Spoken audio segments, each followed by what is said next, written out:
O sea, buenas noches a todas de nuevo. Bienvenidas a esta parte de escudriñando las escrituras y continuamos con este tema que hemos estado viendo súper interesante acerca de las últimas semanas o el último tiempo que estuvo Jesús sobre la tierra antes de irse a la cruz, antes de ser crucificado. Y creo que todos estamos de acuerdo en que, bueno, al menos yo estoy súper asombrada de todo lo que sucedió en esos días y de tanta información que no teníamos, que no habíamos descubierto, pero espero que así continuemos y que todos sigamos aprendiendo. Así que si me permiten, vamos a empezar y a mí me gustaría que leyéramos, se me hace un poquito más completo de todos, la versión o bueno, la escritura que viene en Mateo en el capítulo 21 y vamos a leer del verso 33 al 46. ¿Alguien lo quiere leer? Mateo 21 del 33 al 46 y ya empezamos, ¿ok? Ajá, 21:33. Al 40, sí, al 46, por favor. Ok, dice, oigan otra parábola. Hubo un hombre, padre de familia, el cual plantó una viña, la cercó de vallado, cavó en ella un lagar, edificó una torre y la arrendó a unos labradores y se fue lejos. Y cuando se acercó el tiempo de los frutos, envió sus siervos a los labradores para que recibiesen sus frutos. Mas los labradores, tomando a los siervos, a unos golpearon, a otros mataron y a otro apedrearon. Envió de nuevo otros siervos más que los primeros e hicieron con ellos de la misma manera. Finalmente les envió su hijo diciendo, tendrán respeto de mi hijo. Mas los labradores, cuando vieron al hijo, dijeron entre sí, este es el heredero. Vengan, matémosle y apoderémonos de su heredad. Y tomándole, le echaron fuera de la viña y le mataron. Cuando venga pues el señor de la viña, ¿qué hará aquellos labradores? Le dijeron a los malos, destruirá sin misericordia y arrendará su viña a otros labradores que le paguen el fruto a su tiempo. Jesús les dijo, ¿nunca leísteis en las escrituras, la piedra que desecharon los edificadores ha venido a ser cabeza del ángulo? El Señor ha hecho esto y es cosa maravillosa a nuestros ojos. Por tanto les digo que el reino de Dios será quitado de ustedes y será dado a gente que produzca los frutos de él. Y el que cayere sobre esta piedra será quebrantado y sobre quien ella cayere le desmenuzará. Y oyendo sus parábolas, los principales sacerdotes y los fariseos entendieron que hablaba de ellos, pero al buscar cómo echarle mano, temían al pueblo porque éste le tenía por profeta. Gracias, Vianney. Ok, antes de empezar a escuchar sus comentarios y su participación, bueno, pues vamos a ver los elementos de los cuales nos está hablando esta parábola, ¿sí? Tenemos por un lado que se está hablando, Jesús se está tomando como ejemplo del reino de los cielos, del reino de Dios, una viña. Por otro lado, tenemos otros elementos importantísimos que son los labradores, ¿verdad? Otro elemento, pues, es el dueño de esa viña, el dueño de esa viña, y después, bueno, pues él va adentrándolos para llegar al final a comparar esto con la escritura acerca de la piedra que fue desechada por aquellos que edificaron. Entonces, nosotros vamos a ver quién es esa viña, quién es esa viña de acuerdo a lo que nosotros investigamos. ¿Qué quiere decir la viña? La viña es el pueblo de Dios, Israel. el pueblo de Dios de Israel. Dice que es el pueblo de Israel, el pueblo de Judá, ¿verdad? ¿Qué les parece si leemos rápidamente para estar respaldados allí en Isaías, capítulo 5? Es un pasaje que hemos conocido y que, bueno, que es exactamente de lo que está hablando el Señor. Isaías capítulo 5 y vamos a leer del 1 al 7. ¿Alguien lo quiere leer? Por Sí, yo. favor. Ajá. Dice, ahora cantaré por mi amado el cantar de mi amado a su viña. Tenía mi amado una viña en una ladera fértil.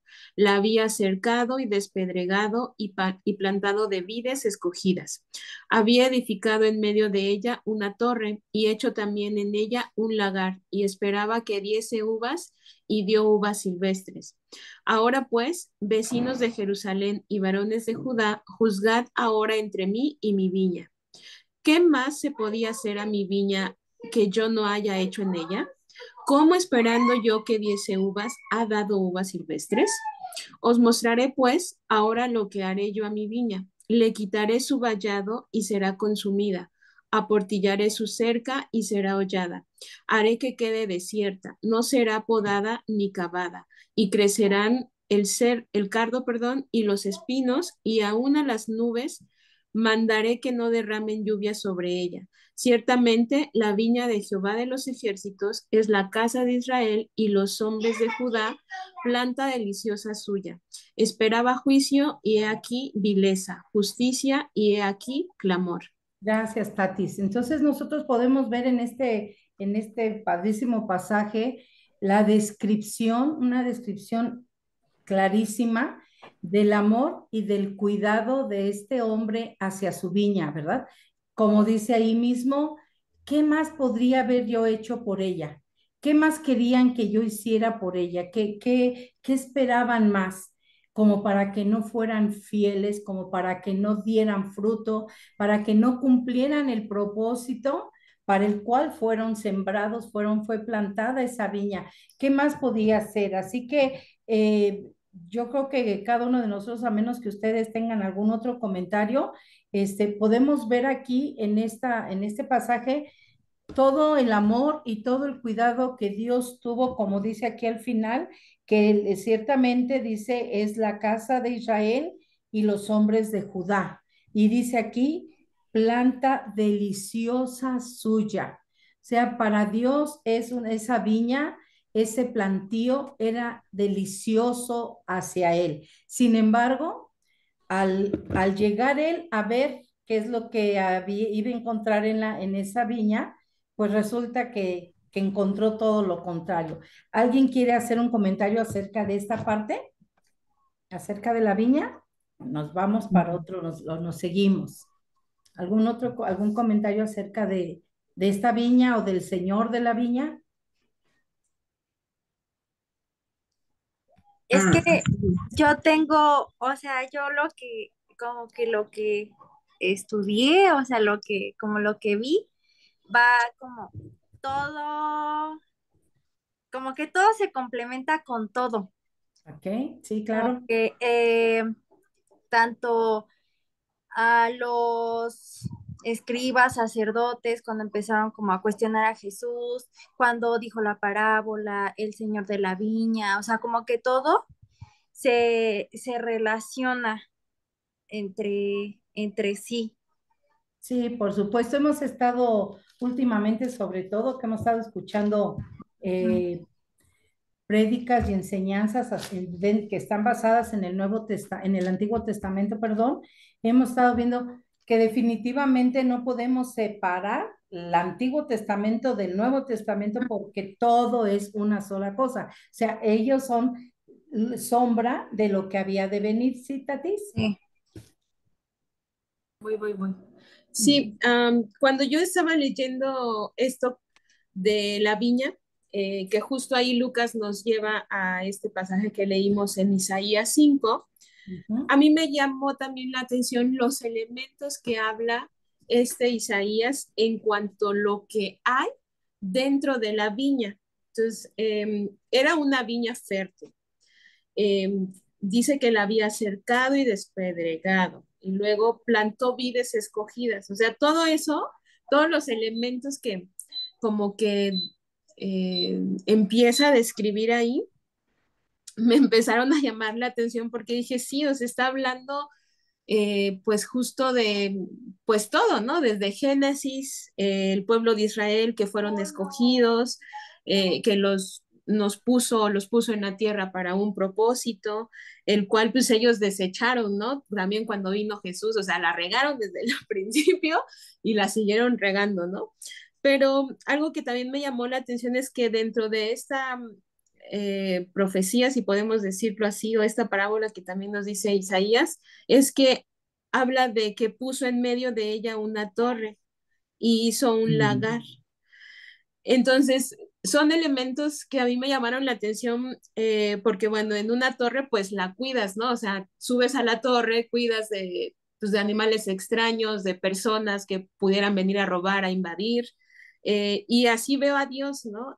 Con el pueblo que y los mismos salmos nos dicen que Él es nuestra torre fuerte, ¿no? No sé, todos estos elementos me hablan de Dios como padre de familia y que ahora nosotros, gracias a Jesús, somos injertados como esas vides, ¿no? Y cuando habla del lagar, el lagar es un lugar para extraer el jugo de la uva o para obtener vino o aceite, ¿no? Entonces, eh, me llamó la atención porque entonces dentro de la misma viña que habla el Señor, está mencionando el sacrificio que iba a venir de parte de su hijo, ¿no? Que iba a ser un sacrificio de sangre, ¿no? El lagar significaba eso, ¿no? Extraer el jugo, extraer el vino, y Jesús pues derramó toda su sangre, ¿no?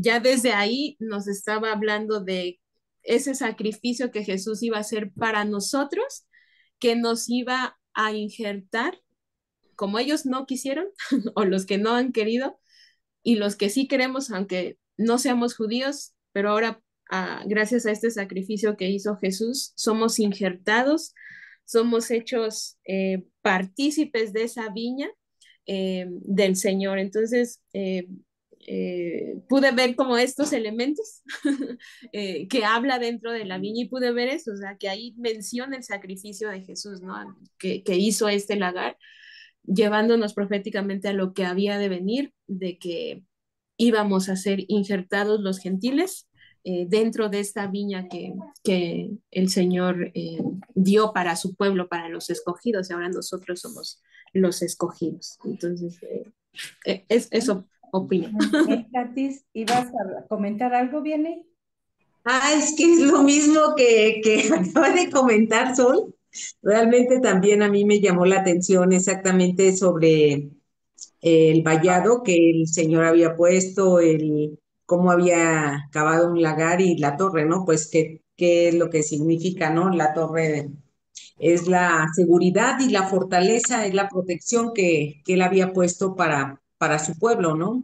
Contra amenazas externas, realmente, un refugio que había hecho alrededor de ellos, ¿no? Entonces, pero bueno, es lo mismo que comentó ella, exactamente, ¿no? Nos Muy bien. conectamos Ujú. y vemos, bueno, realmente ahí está hablando, ¿no? Cómo el pueblo de Israel, o sea, cómo el pueblo elegido lo, lo rechazó, ¿no? Es lo que habla en esto. Entonces, todo lo que el Señor había puesto en su pueblo, pero gracias a que ellos lo rechazaron, pues nosotros pudimos entrar a ese lugar de refugio, ¿no? De protección. Ok.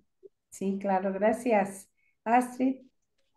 Yo vi, bueno, ahorita que estábamos leyendo los pasajes, me llamó mucho la atención que decía que había plantado uvas, o sea, que había hecho como esta viña y todo, pero que dio uvas silvestres.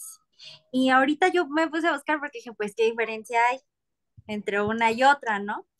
Y pues la uva como la común es como la que es plantada por alguien, ¿no? Y en este caso, pues como dice Sol, somos injertados en la vid, ¿no? O sea, fue que nos plantó. lo que llamó la atención fue que era una uva silvestre y las uvas silvestres se dan de manera natural, ¿no? O sea, como que a lo mejor lo que le llamaba la atención, o quiero pensarlo así, o lo veo de esa forma, es que una uva silvestre, una uva natural, pues en ese tiempo eran los judíos, ¿no? Porque se supone que Jesús venía para salvar a los judíos, ¿no? Pero que no lo aceptaron.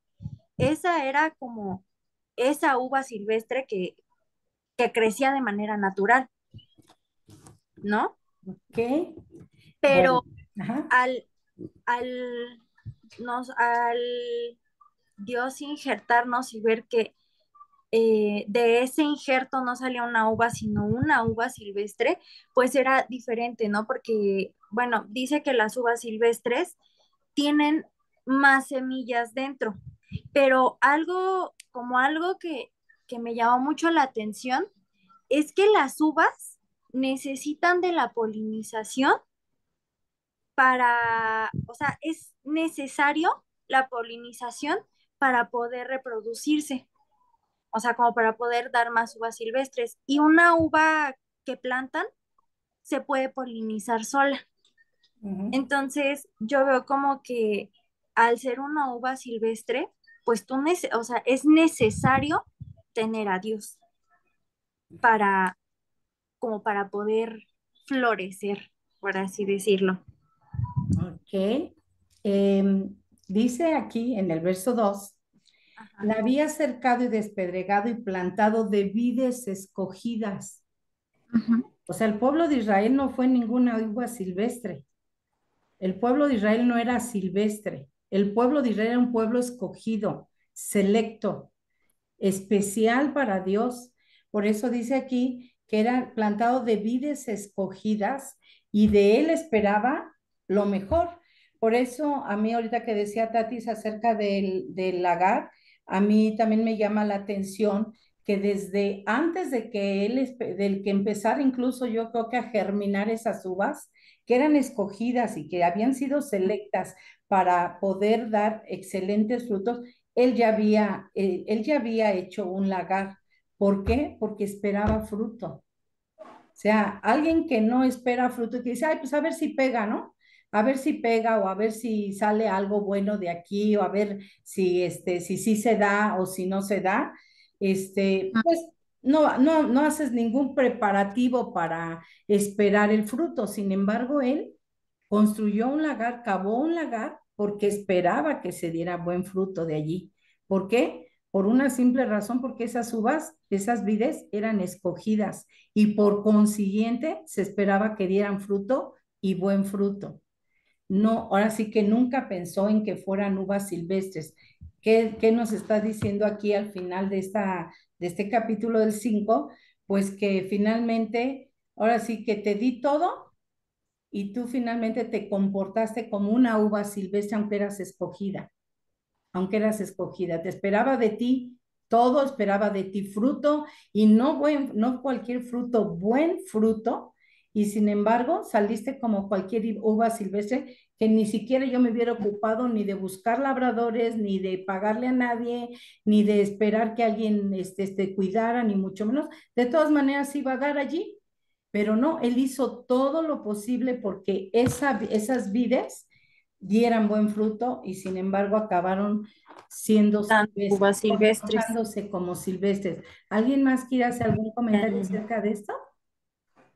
Angie, te veo con cara de que quieres, amiga.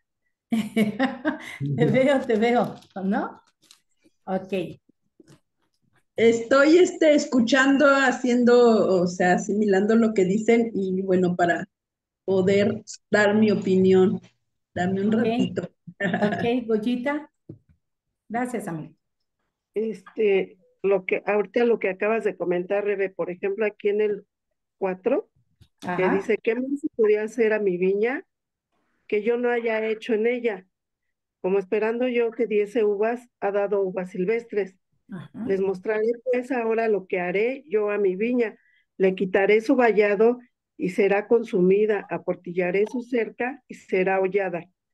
Haré que quede desierta, no será podada ni cavada, y crecerán el cardo y los espinos, y aún a las nubes mandaré que no derramen lluvia sobre ella. Ujú. Así Y es, es ¿sí?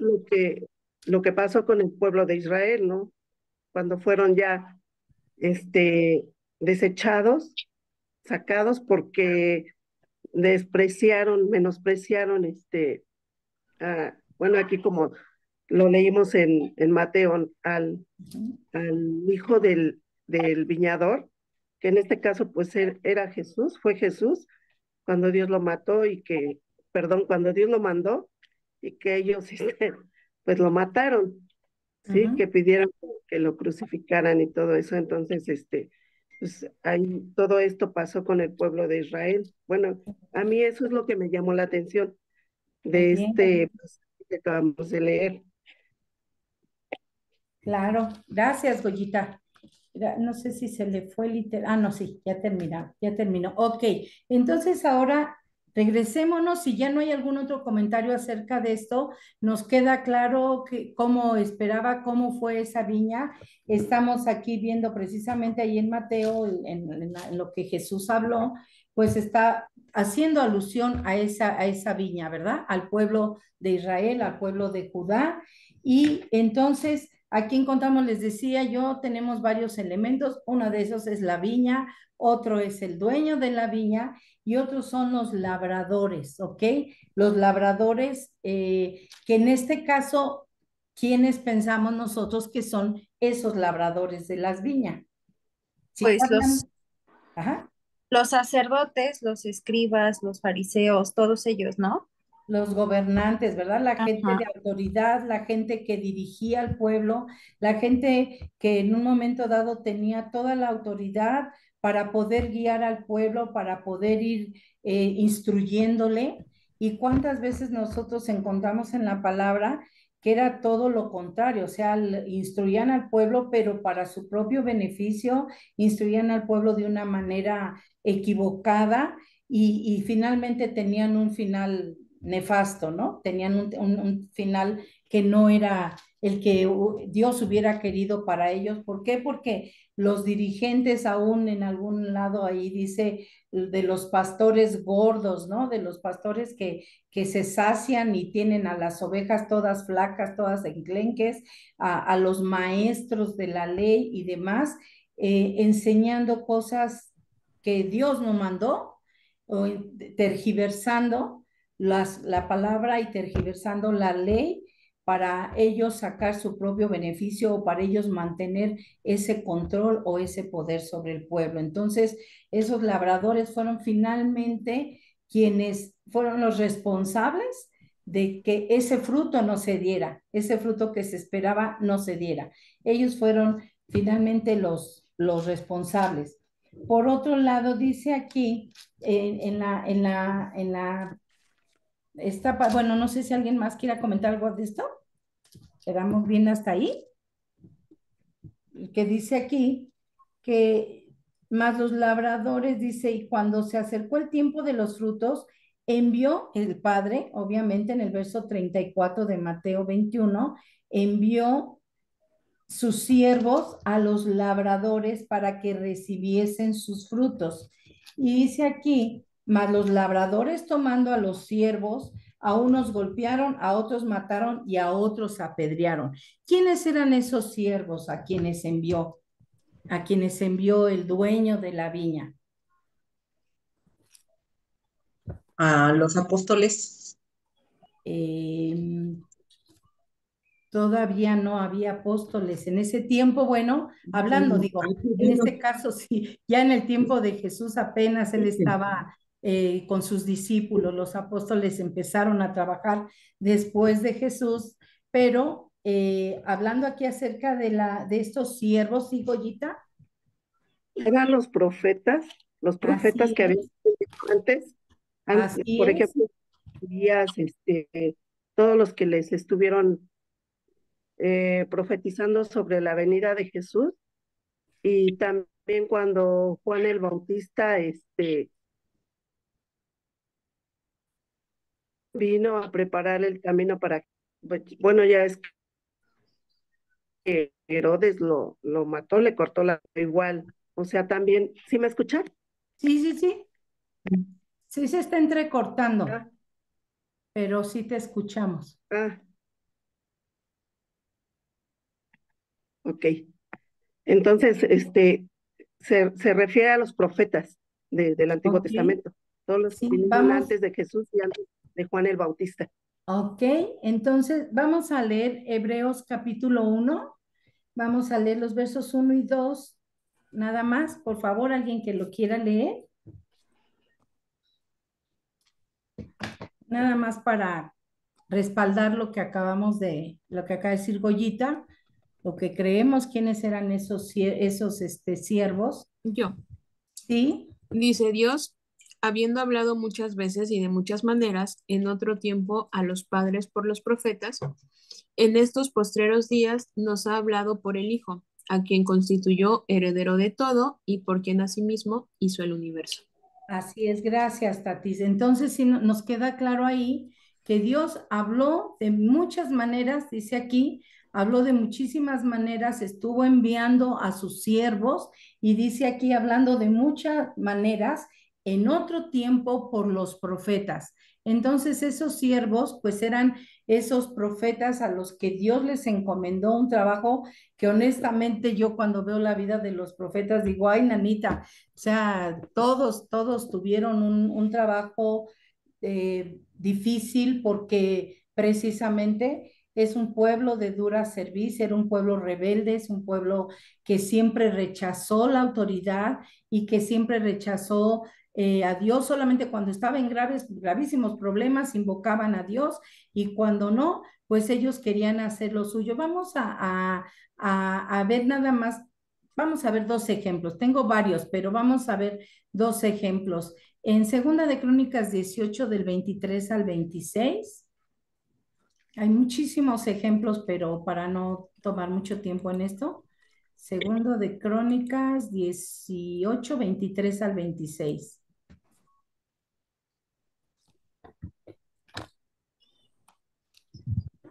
23, Ajá, 18, 23. ajá, al Dice, 26. entonces Sedequías, hijo de Kenana, Kenana se le acercó y golpeó a Micaías en la mejilla y dijo, ¿por qué camino se fue de mí el espíritu de Jehová para hablarte a ti? Y Micaías respondió, he aquí tú lo verás aquel día cuando entres de cámara en cámara para esconderte. Gracias. Entonces, hasta ahí. Hasta ahí, Vianey. Hasta ahí, nada más como referencia a estos dos versículos, finalmente era, Micaías era ese hombre el que había usado Dios, envió Dios para darle un mensaje a Sedequías de parte de Dios y le había dicho que Dios no iba a estar con él, Dios no estaba con él, que no hiciera lo que él tenía planeado hacer y sin embargo, Sedequías, todo altivo y todo orgulloso, dice que le golpeó, ¿verdad? Seguramente le dio una bofetada o un trompón, no sé de qué tamaño sería el golpe, y le dijo, ¿por qué camino se fue de mí el Espíritu de Jehová para hablarte a ti? O sea, ¿tú qué me vas a decir a mí si el Espíritu de Dios también está conmigo, ¿no? Si Dios está conmigo, ¿en qué momento el Espíritu dejó a mí de guiarme? Por supuesto que el Espíritu no estaba con él ya y le estaba enviando Dios un mensaje de que no saliera, de que no hiciera, que no prosiguiera con los planes que él tenía y sin embargo él lo hizo. ¿Qué pasó con el profeta? Pues lo golpeó, lo despreció y finalmente pues recibió el resultado de su rebelión y de no hacer caso a la palabra. Vamos a Jeremías 18:18.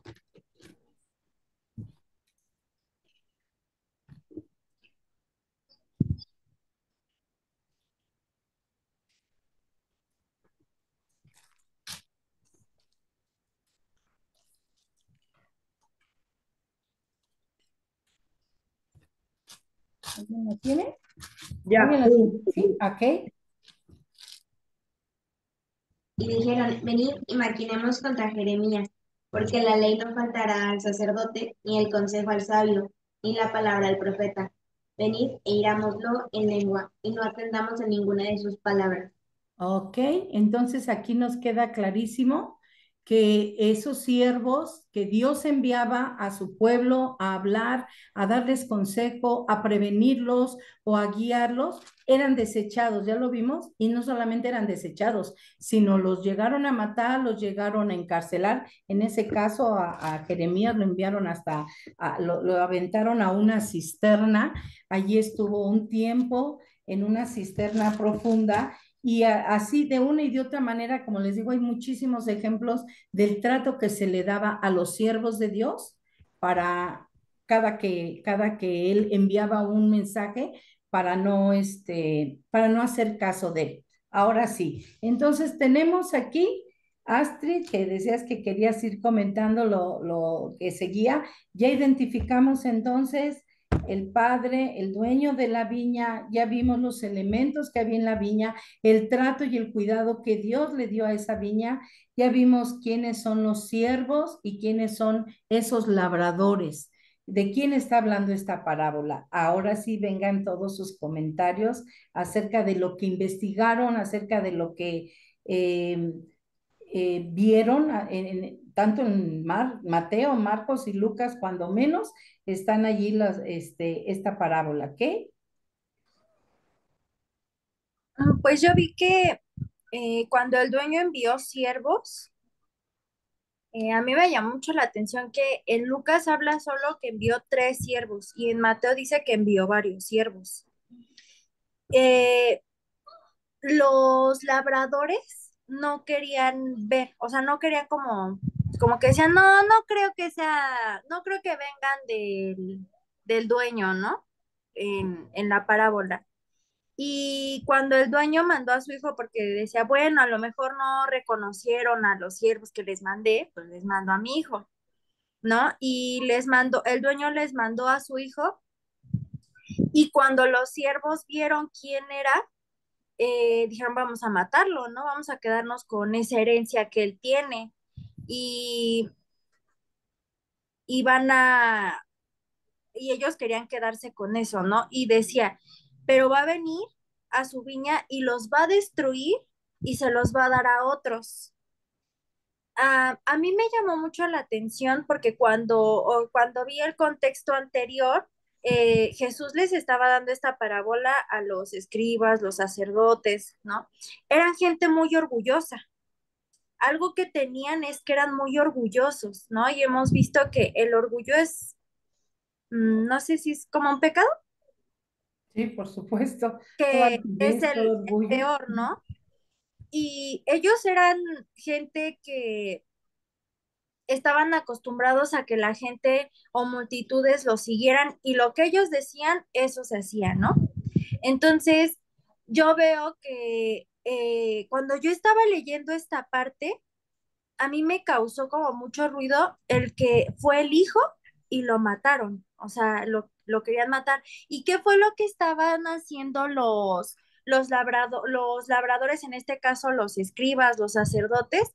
Eso, ellos querían matar a Jesús, porque incluso en esa, no recuerdo bien en qué parte, pero sí dice, ellos querían matarlo y buscaban de alguna u otra forma hacer a Jesús caer para decir, está mal, está diciendo algo malo, ¿no? Pero también me di cuenta que los sacerdotes entonces nunca tuvieron sus ojos puestos en Dios, porque estaban viendo, o sea, si eran gente que en serio leía las escrituras, que en serio leía la ley, que en serio seguía la ley, sabrían que el tiempo de que Dios mandara a su hijo era, pero no querían verlo. ¿Por qué? Porque Jesús era una amenaza para ellos, para su estabilidad económica, para su estabilidad política, para el poder que tenían ellos. Entonces, ellos estaban tan cómodos en eso que dijeron, yo quiero la herencia que hay aquí en la tierra y va a venir este y me la va a quitar. Entonces, ellos buscaban quedarse con la herencia que había aquí sin tener como sus ojos puestos en que venía algo mejor que lo que había aquí. que lo que ellos tenían aquí. Entonces, a mí fue algo que me llamó mucho la atención porque yo dije, bueno, entonces realmente no buscaban a Dios. Y entonces también dije, en ese tiempo no tenían como al espíritu o tenían esa guía como ahora nosotros lo tenemos, ¿no? Pero igual en ese mismo pedacito donde decía que va a venir y los va a destruir y se los va a dar a otros, también vi que eh, ellos hicieron un pacto con el César, bueno, con el Imperio Romano, ¿por qué? Porque querían terminar con la vida de Dios, ¿no? Pero entonces, cuando yo vi eso, o sea, cuando yo vi que ellos querían matar a Jesús, porque está también haciendo referencia a eso, esa parábola, yo dije, ellos hicieron un pacto con el diablo, porque ellos pactaban con el diablo para matar a Jesús. Si se supone que seguían a Dios, ¿no? O sea, ellos decían, no, pues Dios nos dice y así, ¿no? Pero en la siguiente parte que dice, pero vendrá su viña y los destruirá y dará a otros. Ah, o sea, como que les estaba avisando que pues si ustedes no saben verlo, Dios va a venir, los va a destruir y la salvación no va a ser para ustedes. La salvación va a ser de quien supo verlo y de quien supo tomarse de esa palabra, ¿no? Porque al final era de que sabíamos que, bueno, en ese tiempo era, Jesús decía, yo me voy porque va a venir el consolador, va a venir alguien que va a venir a ayudarles, ¿no? Que era necesario que él se fuera. Y más adelante cuando dice que la piedra de ángulo que desecharon iba a ser la piedra que desecharon iba a ser cabeza de ángulo, ¿no? O sea, les decía que, que pues, o sea, les estaba avisando cómo iba a ser su final. O sea, al final les estaba avisando cómo iba a ser, ¿no? Y que les decía, ustedes, si caen debajo de esa piedra, van a ser destruidos, desmenuzados, o sea, yo creo que ni en polvo quedaban, ¿no? Y habla también de que al ser quebrantado van a depender de Dios. Y al final, al ellos no querer como reconocer estas palabras de Jesús, era como decir, ¿cómo voy a reconocer eso? ¿Cómo yo voy a pedir perdón porque me equivoqué? ¿Cómo yo le voy a dar la razón a él, no? Si yo que he estudiado tanto. Por eso veo que eran personas muy orgullosas y que no sabían depender de Dios. O sea, que no sabían cuál era su dependencia con Dios, que eh, no veían que no dependían de Dios, o sea, que ellos no veían que tenían que depender de Dios, sino ellos decían, nosotros dependemos del poder que tenemos en la tierra. A mí fue como lo que más me llamó la atención, que era como todo de ellos y nada de Dios. Ok, entonces recordemos también que ellos no es que tuvieran realmente un pacto o tuvieran que estar, que estuvieran haciendo tratos con el gobierno, con el Imperio Romano. Por supuesto que al estar sojuzgados bajo el imperio, obviamente pues tienes que obedecer y si no, pues ¿cómo les iba a ir? Pero el problema básico es que ellos no esperaban al Mesías tal cual se presentó Jesús. Ellos esperaban un rey poderoso, un rey ostentoso, ellos esperaban tal vez un emperador que se levantara con carros de guerra y con soldados y con armas y demás. Eso era lo que ellos esperaban para ser liberados de ese yugo romano, ¿no? No tanto el querer hacer un pacto con ellos, porque ellos siempre defendieron su nacionalidad y siempre defendieron su idioma y siempre defendieron sus leyes y defendieron todos sus principios. Sin embargo, bueno, pues estaban bajo el yugo romano y cuando llega Jesús y se les presenta, y en este caso, como acabamos de ver, sentado, montado en un pollino, humilde, sencillo, en son de paz, y no como ellos lo esperaban, por supuesto, ¿no? El hijo de un carpintero, el hijo de una jovencita, que sabían de dónde venía y demás, pues obviamente nunca pudieron aceptar nunca pudieron aceptar que Él fuera el Mesías, el anhelado, el deseado, el que se estaba esperando por tantos años y que viniera a traerles libertad, ¿no? Entonces, esa es una parte importante, no, no fue lo que ellos esperaban. Jesús no era lo que ellos esperaban, aunque vieron cosas, como dijo en un momento Nicodemo, ninguno hace las cosas que tú haces, ni las señales que tú haces, si Dios no estuviera con él. O sea, podían reconocer, podían ver el poder de Jesús, podían ver y entender hasta cierto punto la sabiduría que tenía Jesús y podían ver la santidad de Jesús, el amor de Jesús en pleno, a Dios reflejado en él mismo. Sin embargo, lo que no les hacía clic era que él fuera una persona humilde, que una persona sencilla y no lo que ellos esperaban para ser liberados. Ellos estaban esperando ser liberados políticamente, territorialmente, físicamente, tal vez económicamente, nunca espiritualmente, que el reino de los cielos se plantara en sus corazones y que ellos pudieran ser ya no siervos, ya no amigos, sino hijos de Dios, ¿no? Entonces, ¿no? ¿Alguien más quiere hacer algún comentario acerca de todo lo que implica esta parábola?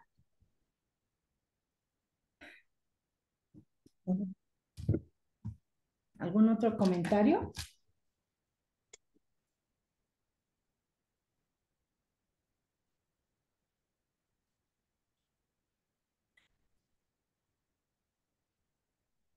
Ay, pensé que estabas abriendo tu micrófono, Angie, perdón, estaba esperando, creí que estabas abriendo tu micrófono, perdón. Ok, entonces vemos aquí ya Astrid comentaba acerca de el asunto de que ellos, incluso en uno de estos pasajes que leímos, no, no recuerdo ahorita en cuál de los tres de Mateo, Marcos y Lucas, cuando él les está diciendo todo lo que va a suceder con aquellos labradores, dice, ¿qué creen que merecen esos labradores? Y dijeron, a los malos destruirá sin misericordia y arrendará su viña a otros labradores que le paguen el fruto a su tiempo. Ellos sí entendían lo que debería de haber sucedido con aquellos labradores malvados. Ellos sí pudieron entender el mensaje, lo que en ese momento a lo mejor no esperaban darse cuenta y les ha de haber caído como balde de agua fría el darse cuenta que era de ellos de quienes estaba hablando, ¿no? Incluso en uno de esos pasajes dice, Dios nos libre de que eso nos suceda. Ahora, acerca de la roca, acerca de la piedra, que es de la que estamos hablando, de la que habla aquí el Señor Jesús, ¿qué comentarios tenemos? Bueno, ya habló Astrid, no sé, ¿alguien más acerca de la piedra? Dice aquí, la piedra que desecharon los edificadores ha venido a ser cabeza del ángulo. El Señor ha hecho esto y es cosa maravillosa a nuestros ojos. ¿Ok? Sí, Goyita.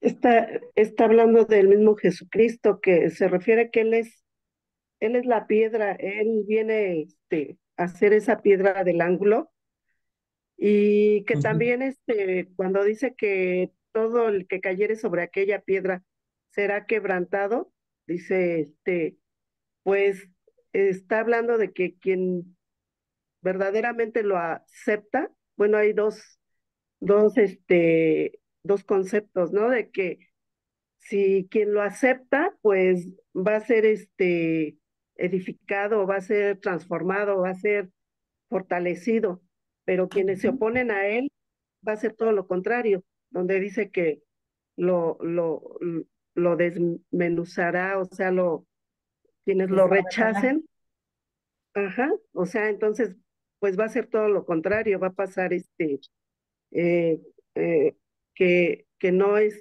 reciban lo que están recibiendo los que sí lo están aceptando.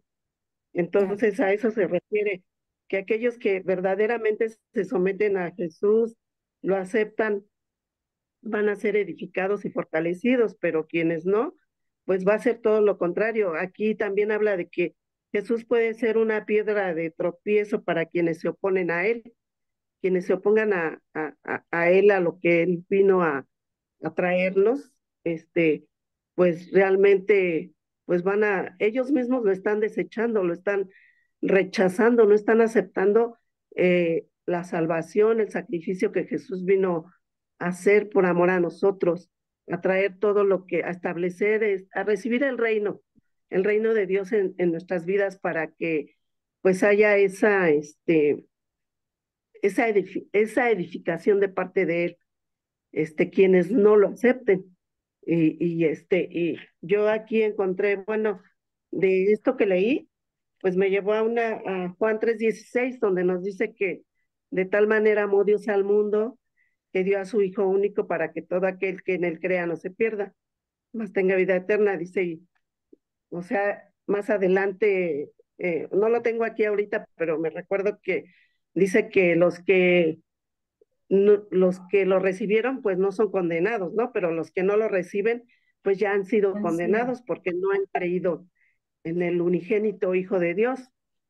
Entonces, pues, y también otra cita que está en Juan 14:6, me parece que es donde dice que donde Jesús dijo que nadie va al Padre si no es por medio de él. Entonces, ahí está hablando de que, pues, quien lo acepte, pues va a llegar al Padre, va a tener el reino de los cielos, va a recibir lo que dice ahí este, cuando Jesús les dijo que la viña nos las va a dar a nosotros los que sí lo aceptemos, y a los que no, pues son los que se están oponiendo a lo que él vino a hacer, lo están rechazando a esa piedra, que él es la cabeza del ángulo. Bueno, yo fue lo que pude entender. Gracias, Goyita. Anchi.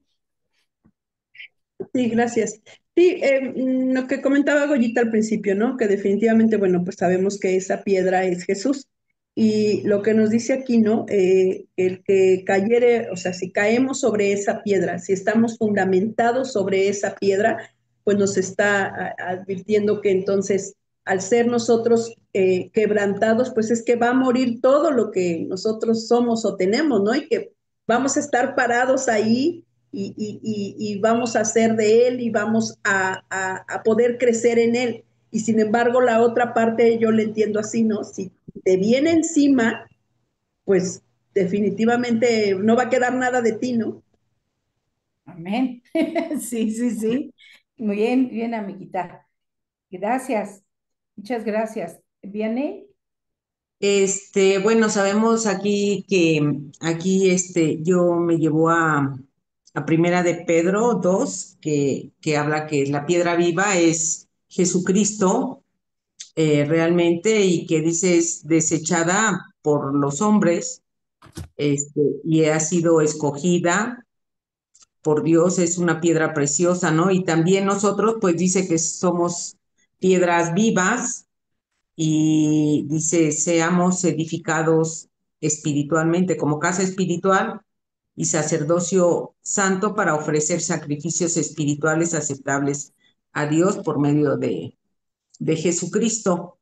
Realmente entonces, pues nosotros estamos cimentados sobre la roca que es Jesús, es nuestra piedra viva realmente. Entonces, y eso es lo que él dice que espera, dice que aquí lo que decía, que el reino de Dios será quitado pues a aquellos que le han rechazado y será dado al que produzca los frutos, ¿no? De él, pues ya sabemos que los frutos del Espíritu Santo, ¿no? Amor, gozo, paz, paciencia, bondad, benignidad, mansedumbre, templanza, ¿no?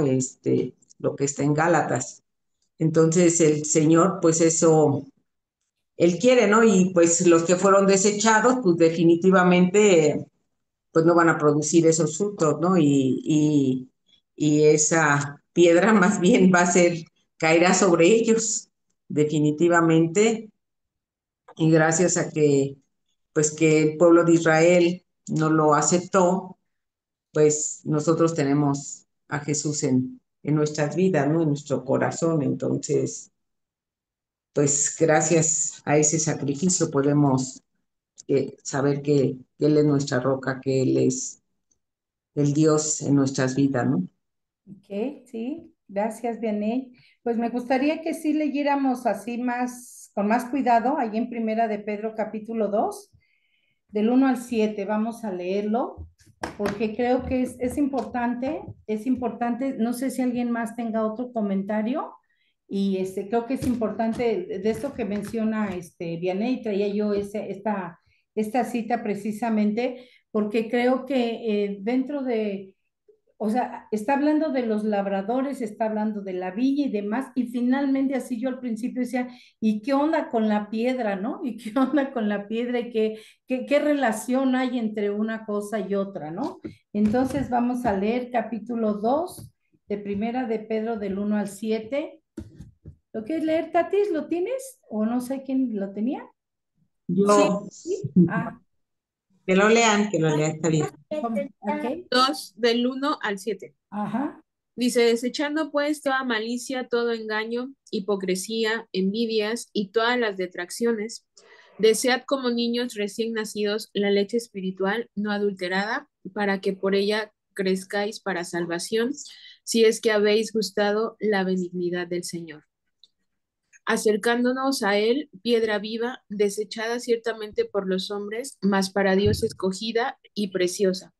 Vosotros también como piedras vivas, sed edificados como casa espiritual y sacerdocio santo, para ofrecer sacrificios espirituales aceptables a Dios por medio de Jesucristo, por lo cual también contiene la escritura. He aquí, pongo en Sión la principal piedra del ángulo, escogida, preciosa, y el que creyere en él no será avergonzado.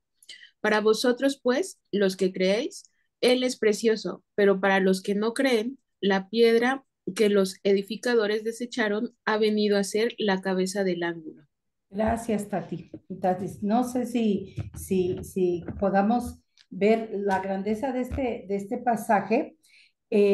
Aquí no solamente ya está hablando de la piedra refiriéndose a Jesús, ¿no? Sino dice el versículo 5: ustedes también como piedras vivas sean edificados, es decir, el que cae en esa piedra no queda desmenuzado, no queda nada más desbaratado, no queda sin nada que hacer, si ya no tiene remedio, sino que al que cae en esa piedra, se hacen otras, al desmenuzar una piedra como esa, salen un montón de piedritas, ¿estamos de acuerdo? Tú le pegas una piedra y salen un montón de piedritas, aunque parezca arenilla, pero finalmente salen muchas de allí, se desprenden muchas. Entonces, aquí está algo que me dice, vosotros también, o sea, apúntense, anótense ustedes también, háganse, el Señor nos ha hecho parte de esto, está diciendo aquí Pedro, como piedras vivas. No solamente Jesús es esa piedra viva, sino ahora nosotros, Dios nos ha llamado aquellos que no somos como esos labradores malvados, aquellos que esperamos y que confiamos en el Hijo y que honramos al Hijo y que sabemos que el Padre nos ha metido a su viña, nos ha metido, nos ha injertado en la vid y nos ha metido allí, nos ha ingresado, nos ha adoptado. Entonces ahora dice, como piedras vivas, sean edificados como casa espiritual y sacerdocio santo, o sea, el altísimo privilegio que tenemos de caer sobre esa piedra o de ser parte de esa piedra. Ahora nosotros, esa piedra a nosotros nos hace también piedras vivas, dice, para ofrecer sacrificios espirituales aceptables a Dios por medio de Jesucristo. O sea, no nos desligamos de Jesucristo, no somos independientes de Jesucristo, sino que a través de Jesucristo nosotros somos esas piedras vivas que vamos a ser edificadas o debemos ser edificadas. Y dice aquí al final, piedra de tropiezo y roca que hace caer en el verso 8. Piedra de tropiezo y roca que hace caer, porque tropiezan en la palabra, siendo desobedientes, a lo cual también fueron destinados. Sin embargo, dice para ustedes, verso 7, para ustedes, pues, los que creen, Él es, ¿cómo es? Precioso. Precioso. Él es precioso, pero para los que no creen, entonces ha venido a ser cabeza del ángulo. Es decir, para nosotros no hay temor de caer en esa piedra. Si Él nos tiene que, nos decía Astrid, quedamos sin ser nada, ¿no? Pues qué bueno, ojalá y eso suceda conmigo. Ojalá que Él caiga sobre mí y me deshaga y nos haga ser exactamente esos pedacitos de Él que vamos juntos a ser edificados y edificar, y se va a edificar su reino juntamente con nosotros, y nosotros ser esas personas que presentemos sacrificios espirituales aceptables a Dios. Así que cuando estos fariseos y la gente del pueblo y los sacerdotes seguramente que estaban allí, pues ahora sí cuestionando a Jesús y estaban escuchando esta enseñanza, qué triste que estaban escuchando todavía allí, tenían oportunidad de poder decir, ¿sabes qué? Ahí muere, ¿no? O sea, yo dejo todo lo que hicieron los discípulos. Dejaron casas, dejaron familia, dejaron negocios, dejaron todo por seguir a Jesús. Y sin embargo, estos que eran los principales en el pueblo, que eran los guías o eran los consejeros y demás, gobernantes tal vez allí de familias, padres de familias, escuchando la verdad, aún ahí lo siguieron rechazando.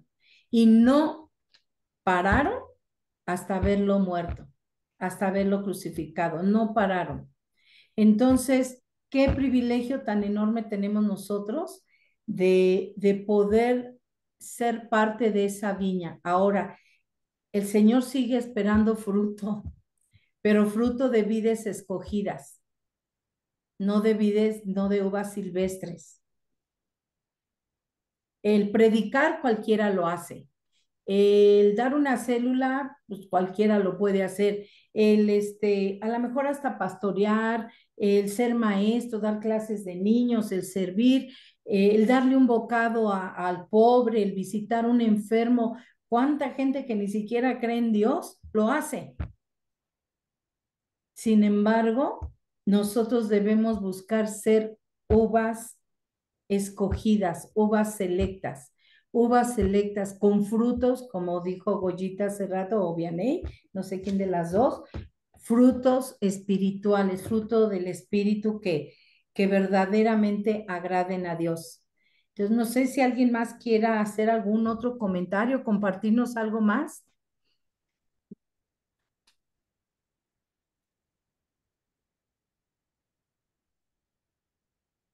No, una sola parábola con mucha enseñanza. Yo supongo que ha de haber muchísima más. Yo me enfoqué nada más a esto, pero pues continuemos escudriñando, continuemos buscando de la palabra, y gracias a Dios por este tiempo hermoso, por esta manera de poder unirnos y reunirnos para escudriñar las escrituras. Yo creo que a todos nos trae este café con el pastor, nos trae a todos en movimiento todos los días, viendo a ver qué dejó de tarea el pastor para poder participar. Así es que muchas gracias. Entonces, si ya nadie tiene algo que comentar, no sé si hay alguien más. Pero si no tienen algo más que comentar, pues muchísimas gracias. Que Dios les bendiga muchísimo. Y entonces estamos viéndonos. Bendiciones, que descansen. Recuerden que el sábado, gracias chicos, el sábado tenemos nuestra oración familiar, 9 de la mañana. Y pues ahí nos vemos primeramente Dios. Y Gracias el domingo, ¿sale? y buenas noches. Buenas Gracias. noches. Gracias igual. A todos.